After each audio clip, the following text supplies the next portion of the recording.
Hey there and welcome back to XCOM. My name is Pete and today we already complete the 10th episode of this XCOM Enemy Within Ironman Impossible walkthrough. After some save game issues prior to the last episode, we are back on track to save the world from the alien invasion, and today we start things off by awarding a medal that we earned last time for completing our third council mission. At the moment it is still the Council Medal of Honor, but as usual I have randomly picked a name from the Patreon naming rights tier to replace it, and so this is now the Tom Stanley Medal. Before we can assign it though, we have to select a power, and we have two choices here. We could either go with a bonus to aim and will that gradually increases with every mission we complete without a soldier death, or we could go for a straight up plus 10 bonus to aim and critical chance, provided there are no allies in close vicinity. That second bonus is tempting because it does not have to be built up over time, but I actually prefer the first one because in the long run I think a will bonus is better than the crit chance bonus, and we should be able to get this up to plus 10 with a bit of work as well.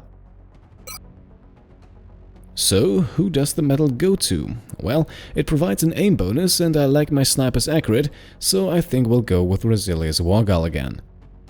This is already his second medal, and down the line it should make him absolutely lethal from long range.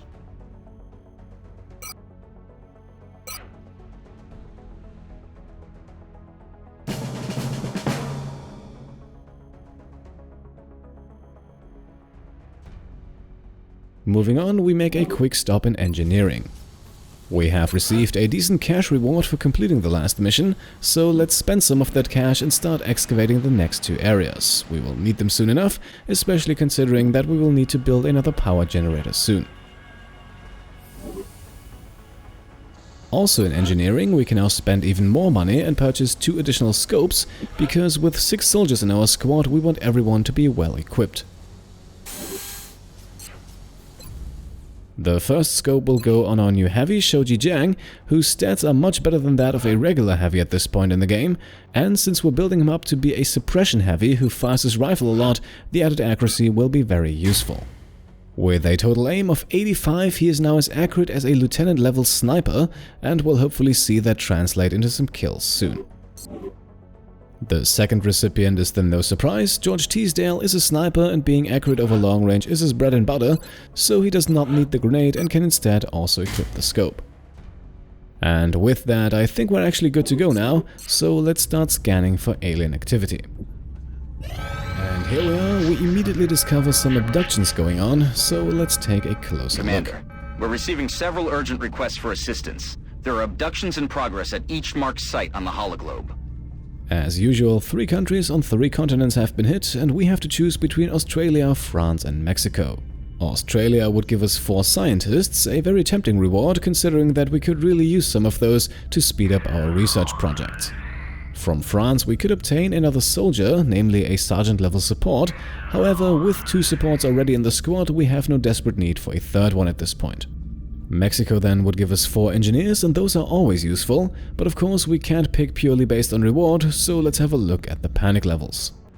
First up we have Mexico, and not going here would cause all 3 countries in North America to reach maximum panic levels. However, that is actually not as big of a problem as it seems. The USA will likely receive a satellite anyway, and Canada already has one, so we would only need to deploy 1 more over Mexico. Also, this would grant us the Air and Space Continent bonus for covering all of North America with satellites. Now, France, on the other hand, actually needs to be left alone for this one if we don't want to lose any countries. France itself can take the 3-point panic increase from the abduction and still not reach critical levels, and the 1-point increase for all other countries also does not put them in any danger just yet. At the same time, going to France would cause 4 countries without satellites to panic. That would be Mexico, the USA, Japan and Australia, but we will only be able to launch 3 satellites at the end of the month.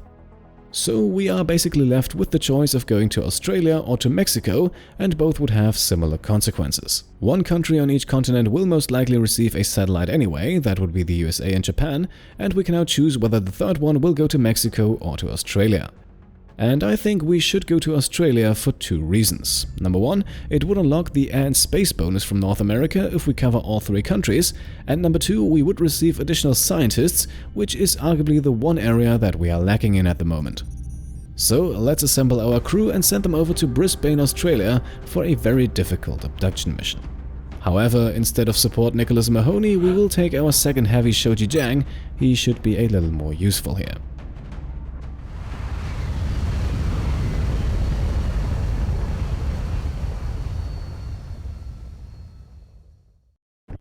This is Big Sky. Strike team has reached the AO. Requesting authorization to deploy. Solid copy, Big Sky. Strike 1 is cleared to engage. Right, so we are in some sort of train yard. At the moment we have no visual of any of the melt containers, and it seems like we have a bit of ground to cover in the front and to the left. To get a better view at what lies on the left, we will move up Rosilius and deploy a battle scanner, and while we do, we also catch a glimpse of the first melt container ahead of us. And the throw is on target and reveals 3 floaters, so we want to be careful now not to activate them and ideally take them out quickly before they notice us, probably with a rocket. We can't do that from here though, so let's move everyone a bit closer to the melt. Emilia and Adam will spearhead the expedition, while Andrea moves into position that should allow her to shoot the rocket at the floaters on the next turn. Sniper George goes into full cover and goes on overwatch, while Heavy Zhang then dashes into safety a little further up ahead, and Emilia also goes on overwatch as we end our first turn.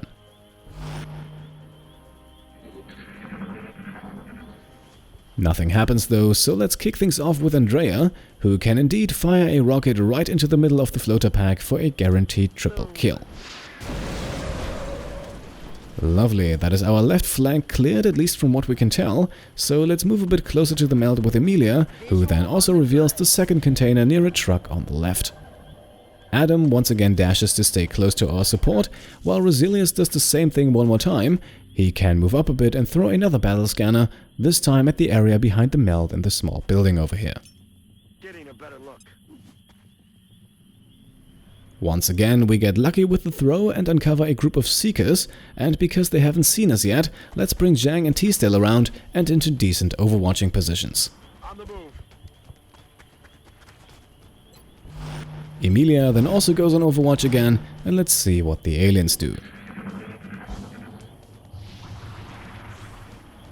Alright, the Seekers move and that brings them within firing range, but as a result of being detected, they activate stealth mode. However, our reaction shots have technically been triggered first, so Zhang and T-Stale can still take aim. And even though they miss, the Seekers have now been detected and lose their stealth again. I admit I don't fully understand why this happens, but it works to our advantage as Emilia can now also take a reaction shot. However, she misses as well, and we now have 2 Seekers against us, uncovered and airborne. We definitely do not want them to go back into hiding, but up in the air they are very hard to hit as well, so let's go with the rocket again, this time from our other heavy. Okay, seems like Lady Luck is firmly on our side in this mission, as the rocket not only kills both Seekers, but also 2 of the 3 sectoids who had been hiding inside of the building. The last one is now an easy target for our assault, so let's bring Adam in for the kill with rapid fire. Wonderful, that already removes the 3rd nest of aliens, and there should only be 4 of those on this map, and we are still only on our 3rd turn. So let's grab the melt now before it vanishes, and then start focusing on the 2nd container. To get a better view, we will move Sniper T-Stale up onto the roof here. That should not uncover too much ground, but still put him in a very good position. Heavy Andrea Cook can close the gap by dashing over to the train wagon, while Rosilius prepares to climb the ladder on the next turn, but for now both he and Emilia can go on overwatch. Unsurprisingly, we have no movement on the alien's turn, so let's move Rosilius up onto the train wagon to see what lies ahead. Alright, our 4th and probably final nest of aliens is just a group of sectoids, and they're making it stupidly easy for us by crowding around the truck right here. We could now take it slow and try to take them out the old-fashioned way, but Andrea can actually detonate the truck with her shredder rocket, and even if we lose the melt as a result, I still think that's worth it, because if we finish the mission right here, we unlock an achievement that's usually pretty hard to get on impossible difficulty. Everything by the numbers. Alright, even better than expected, the melt remains intact and we finished this mission in only 4 turns, unlocking the wet work achievement. I admit though, we got extremely lucky on this one, especially Rosilius' battle scanners were a huge part of our quick success. Excellent work, Commander. I'm impressed you were able to recover so much of the melt substance without any casualties. Back in the base, we have 2 more promotions to take care of, as Andrea reaches the rank of Major and George advances to Lieutenant. On the Major level, Andrea receives a new ability, and actually this time we can't choose which one. Instead, she has now automatically unlocked the Will to Survive, which reduces all damage taken by 2 points as long as Andrea is at least in half cover or not flanked. And needless to say, this definitely increases her survivability. Meanwhile, with Sniper George Teasdale, we do have a choice, however, I think it's an easy one. Rosilius already has the Battle Scanner ability and can use it twice per mission, so I don't think we'll need 2 more and can instead pick the Disabling Shot with George. This will come in handy against some of the larger, tougher enemies that we might face in the coming weeks, as it disables their primary weapon and forces them to reload or use other abilities. Moving on, we now unlock 2 additional medals, the 2nd Demagistor medal and our 4th Cross of Jared, and that also means that we won't unlock any more of these 2. Thanks to our very liberal use of rockets, we don't get a lot of weapon fragments out of this mission, but again, getting the achievement was simply too tempting. Remember, we will be watching. As a result of completing the mission, we then see the expected panic increases and reductions, and we obtain 4 scientists, which still puts our science department behind engineering, but they should work at least a bit faster now. Now, to wrap up this comparatively short episode, we can now quickly award another Cross of Jared. We currently have 2 and one will also remain unassigned, but the other one can give a nice defense bonus to our support Emilia Solberg. She is slowly assuming an increased scouting role, which sees her near the front lines more and more, so a bit of additional protection sure can't hurt.